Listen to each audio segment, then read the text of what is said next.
আরবি ভাষা শিখুন চ্যানেলটি সাবস্ক্রাইব করুন। যারা আরব দেশে আছেন ভিডিওটি তাদের জন্য, খুব সহজে আরবি ভাষার টেকনিক শিখুন। দুধ এর অর্থ কৃমি, আমরা বলি কৃমি, আরবিতে বলতে হবে দুধ। দুধ তার মানে কৃমি। হাসাহাসিয়া এর অর্থ অ্যালার্জি বা চুলকানি, আমরা বলি অ্যালার্জি, আরবিতে বলতে হবে হাসাহাসিয়া। আমরা বলি চুলকানি, আরবিতে বলতে হবে হাসাহাসিয়া।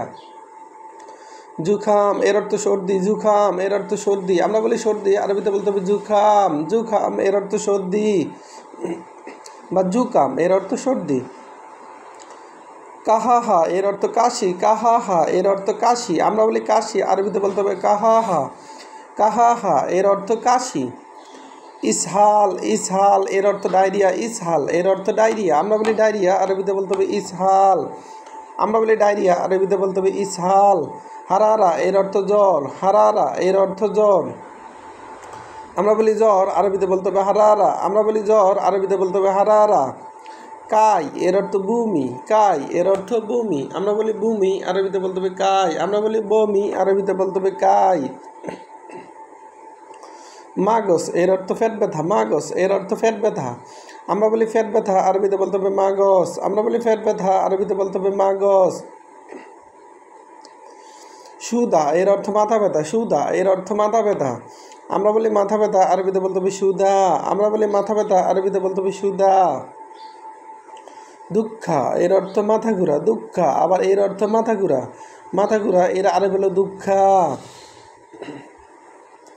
আলাম এর অর্থ ব্যথা, আলাম এর অর্থ ব্যথা, আমরা বলি ব্যথা, আরবিতে বলতে হবে আলাম। আলাম তার মানে ব্যথা। মাদি এর অর্থ গ্যাস্ট্রিক, মাদি এর অর্থ গ্যাস্ট্রিক, আমরা বলি গ্যাস্ট্রিক, আরবিতে বলতে হবে মাদা। মাদি, আমরা বলি মাদি, আরবিতে বলতে হবে গ্যাস্ট্রিক। রাবু এর অর্থ হাঁফানি, রাবু এর অর্থ হাঁফানি, আমরা বলি হাঁফানি, আরবিতে বলতে হবে রাবু। মারিদ এর অর্থ অসুস্থ, মারিদ এর অর্থ অসুস্থ, আমরা বলি অসুস্থ, আরবিতে বলতে হবে মারিদ। মারিদ এর অর্থ অসুস্থ। তবিব এর অর্থ ডাক্তার, তবিব তার মানে ডাক্তার, আমরা বলি ডাক্তার, আরবিতে বলতে হবে তবিব।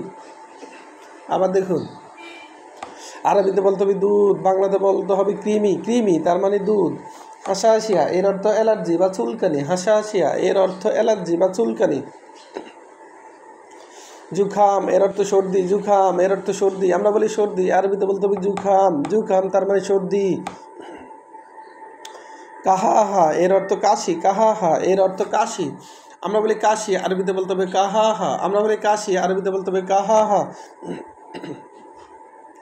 ইসহাল এর অর্থ ডায়রিয়া, ইসহাল এর অর্থ ডায়রিয়া, আমরা বলি ডায়রিয়া, আরবিতে বলতে হবে ইসহাল।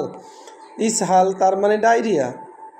হারারা এর অর্থ জ্বর, কাই এর অর্থ বমি। ভিডিওটি ভালো লাগলে অবশ্যই সাবস্ক্রাইব করুন এবং শেয়ার করুন, ভুল হলে ক্ষমার দৃষ্টিতে দেখবেন।